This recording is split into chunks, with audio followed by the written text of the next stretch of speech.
edition of the Uncle Luke podcast. And I'm happy that y'all are able to join me today, Wednesday. It is Wednesday, hump day. It is actually my son's birthday. Today is his birthday. Go, Blake, it's your birthday. Go, Blake, it's your birthday. I took him out to the Marlins game. We saw Marlins versus the San Diego Padres, and we won. The Marlins are doing good. But speaking of sports, I want to talk to y'all about this Teddy Bridgewater situation. It's a very unique and interesting situation. And according to Teddy Post's, he was saying that they wanted him to sign up, and knowing that he has contracts in the NFL, pending contracts, whatever it may be, he decided okay, this is what I want to do. And Teddy has always volunteered as a coach for his high school, for his alma mater. He's always been on the sideline, all since Tutu Atwell has been there. He took on the role as head coach last year, won a state championship, as everyone knows, spent a lot of money. A lot of people don't know how much money he spent. The amount of money that he talked about in some of his posts is a small fraction of the money that he spent. You're talking about this dude spending money, putting new floors in, just doing things for his alma mater that you should do, which most players don't do. And I'm here to tell you this. I've coached so many NFL players who made hundreds of millions of dollars. They never come back. They never come back like Teddy Bridgewater. Teddy Bridgewater is one of the few who does what he does for his alma mater. And I'm telling you, because most of these NFL players and NBA players, they'll tell you in a minute, oh, go talk to my accountant. They won't come back until their career is over with and they're dead broke and they're asking for a job. I'm just going to keep it a buck. But not Teddy Bridgewater. Put his money where his mouth is. He wrote about it. He takes his kids and get them treatment, which is something that most people don't understand, which is treatment is very, very important for kids that are players that are in the NFL. It's called recovery. So he treats his kids the same way that he would get treated as an NFL player and how other NFL players get treated, because that is what he knows. He didn't obviously get that when he was playing high school football, but when we as coaches end up going and saying, hey, look, we want to do this, we're going to do it on a high level. We're not going to do it on the physical education teacher level. That's why most people see me and they get all jealous of, oh, Luke doing this. Luke put a field up over there. Luke put turf over there. Luke put a state-of-the-art locker room over at Miami Edison. Luke doing this and Luke doing that. Everybody get all in their feelings, but that is the only way. I'm going to give my kids the same thing that I would give my own son. Yes, and do we have the resources to be able to do it? Yes, unfortunately, yes.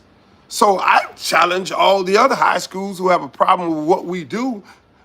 How about hiring you a coach who has resources, who has the capabilities of getting these things done at your school? Now let's get into this Uber thing. I wrote a letter to the senator because it's the way you do certain things. And let me just say this, right? Teddy obviously didn't go through the process of certification, and a lot of things that he said was just straight innocent out of his heart because he hadn't got frustrated. Let me say these things that I'm doing. It wasn't no malicious intent. It was basically because he's young. He's technically a very, very young coach. I mean, when you're a first-year coach, that's very young. So things that I know as being in the game for 20 years, and I know what to say and what not to say and how to say it, I would do that. He would know that.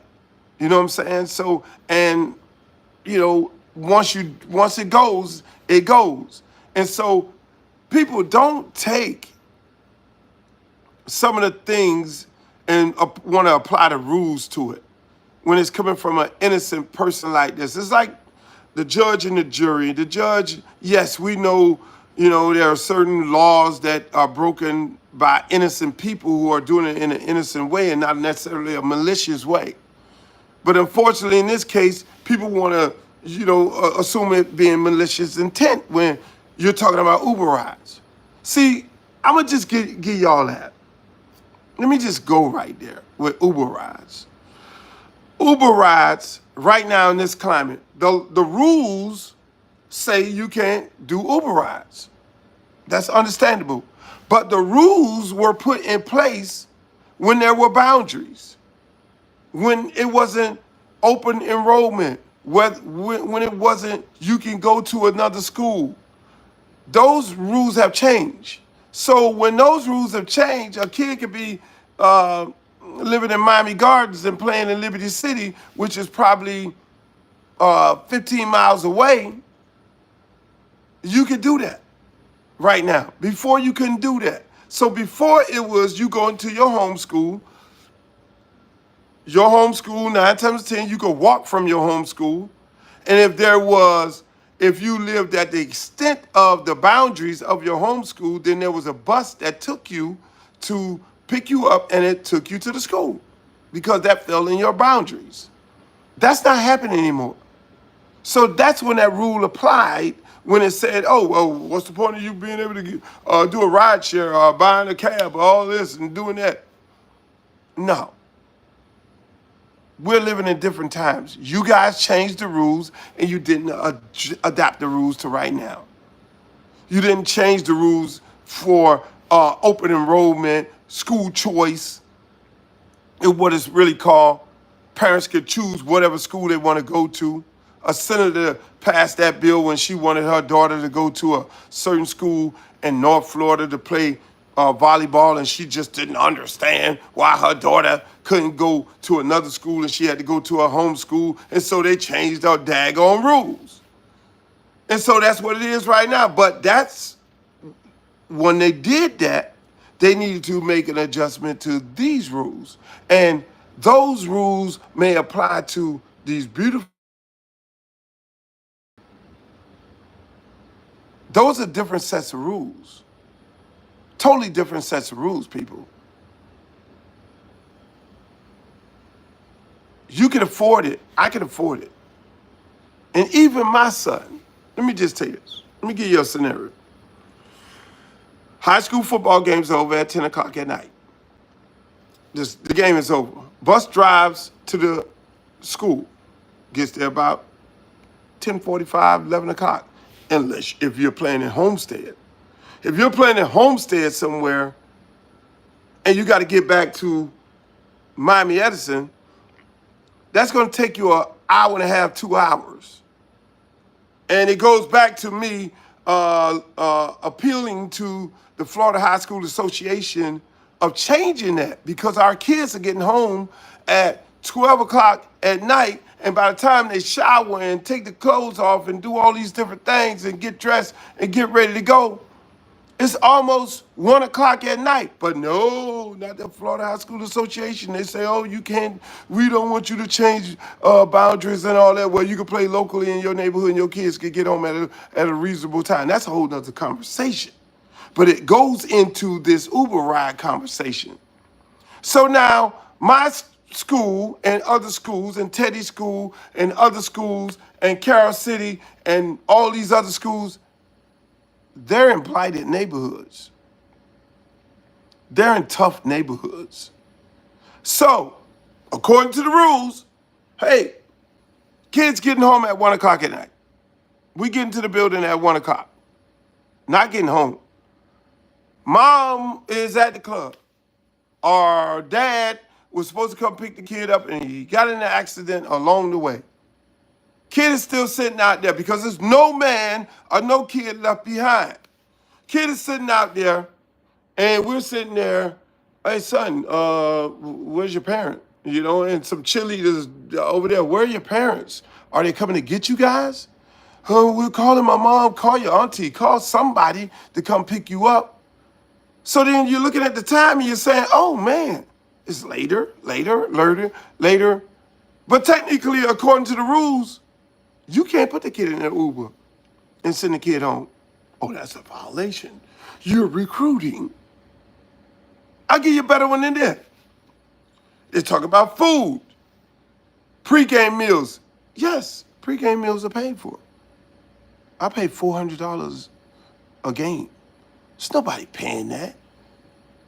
Everybody got the big mouth at the fence. Nobody paying that. I'm paying that out of my pocket because I got it. And God forbid, if it was another guy who's the head coach who could not afford it, then they would go home. They would go to the game on an empty stomach. But going back to that food part of it, you can't pay for any food for any individual kid because that is a rule violation. How about this? Blighted neighborhood. My school right across the street from the government projects. Teddy's school is too. Homeless kids on your team. These are things we have to deal with. You don't deal with that in Pleasantville. You don't deal with that where there's big, beautiful houses and the kids riding to schools in Mercedes and Range Rovers. No, you don't deal with that. You're not going to deal with that at Cherubella. You're not going to deal with that at Stoneman Douglas. You're not going to deal with that at St. Thomas. You're not going to deal with that at Christopher Columbus. There's no homeless living there, going to those schools. The kids that they have that look like me, that at those schools, they provide transportation, but they don't want to tell that part. They say, oh, it's transportation when they're going into the black neighborhood with their St. Thomas American Heritage Chaminade van, and they're picking up African-American kids at the corner. That's legal, but you can't send the kids to school in an Uber or pick them up in an Uber. What? How the fuck that makes sense? Because those are white schools. Now, homeless kid, you do know they don't feed the homeless kids in the homeless shelter all night long. They have a time where they feed them, and if you don't get your food in that particular time, the people who are doing the feeding goes home. So homeless kid is now playing on the football team. He gets home at 10, gets back to the school at 12 o'clock. It's time for him to go home. Coach, I missed the homeless meal. Coach. I do understand that. According to the rules, you can't buy him no McDonald's. You can't get him dinner. You can't, no, because you're now recruiting. See, people don't think about those things that directly affect these type of kids in these type of communities. Everybody thinks everything is attributed to recruiting, but it's not. It's just basic people things that people like me and a Teddy Bridgewater and some other people out there, we can do. I mean, what the hell is $16 Uber ride? What the hell is a $20 meal because we know you're going home? Not saying that I pay for no Uber rides. Don't put that charge on me. But those are the rules that need to be changed. That's why I'm glad the Department of Education has now taken this up from the leadership of my good friend Sharon Jones, speaking to them and saying these dinosaur rules got to be changed. And there's more rules that needs to be changed according from the FSHA. Because times have changed, the rules and the regulations, the state statutes and state rules have changed, so they need to be adjusted. And so, again, what's happening to Teddy is a travesty, in my opinion. And it needs to be straightened out. Like, I'll give you another good one. Everywhere in the state of Florida but Miami-Dade County, you could be a head coach and not have to be a teacher. Does that make sense? Miami-Dade County is the only district in the state of Florida where you have to be a teacher to be a head coach. Everywhere else, you don't have to do that. What the hell? Ass backwards rules. You can only, look, I'm going to leave it right there with that. Make sure y'all cop my book. Go to my website, lukerecords.com. And then I'm going to do a big launch of all my new merchandise. It's going to be dope. One more thing I want to talk about. University of Miami football.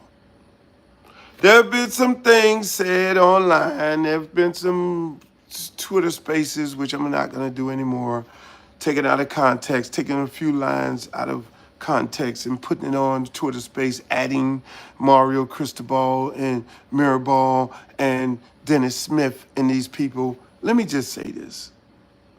There is no individual currently at the University of Miami on their staff or play on their team or any of these fanboys that's online that bleed green and orange more than me. I've been there when there wasn't nobody in the stands. You can never out-hurricane me. You can never out-cane me. That go for every swinging dick in the building. You can never question Dennis Smith, my loyalty to the University of Miami. I will be here. I've been here before you. I will be here after you. Coaches come and go every day. I bleed this shit. I go back to Carl Selma. Some of y'all just started from Jimmy. I go back before Jimmy. I go back with Lou Saban when I was that same little kid with my jersey on, my Noah Optimus football jersey on, getting in the game free when my older brother would take me to see us get our head bashed in by the Notre Dames, the Oklahomas, the Nebraskas of the world. Yeah, I was that kid, boss. Y'all wasn't even thought about. Your daddy hadn't even bust one in your mama to bring you into the world. You wasn't even a thought. So I'm ever questioning my loyalty to the University of Miami. I don't love coaches. I love the institution called the University of Miami. So you get on the phone and you get these little tidbits and these things from all these assholes, bruh, you need to know who you're talking to. You need to know who you're having a conversation about. This guy right here will always be a hurricane. When you're going to your next job, I will still be a hurricane. So don't ever question my loyalty. Don't even part your lips to even get on the phone and call somebody and question my loyalty to the University of Miami. I am that and more. And if they listen to me and stop being so much haters, we'd be 5 or 6 state national championships in the bag right now. But that's a whole nother story. But we're talking about right now. I will always hold coaches and a coach to a very high standards of winning national championships at the University of Miami because we breed this shit. We ain't in Oklahoma. We ain't in Nebraska. We ain't in Colorado where you got to go bring people in to these places. No, you are in South Florida where the best football talent in the entire world resides. You can go to a 7-Eleven and find a football player on the corner store, at the corner store. That's why our standards are what they are. So don't ever question my loyalty to the University of Miami. Because I'm going to be here when you're gone, when you're here, And I'm going to hold you to a higher standards. You cannot manipulate my conversation and manipulate my word, and you cannot go and bring some fanboys that didn't come after me. Fuck that. Yours truly, Uncle Luke. It's all about the you. And don't you ever forget it.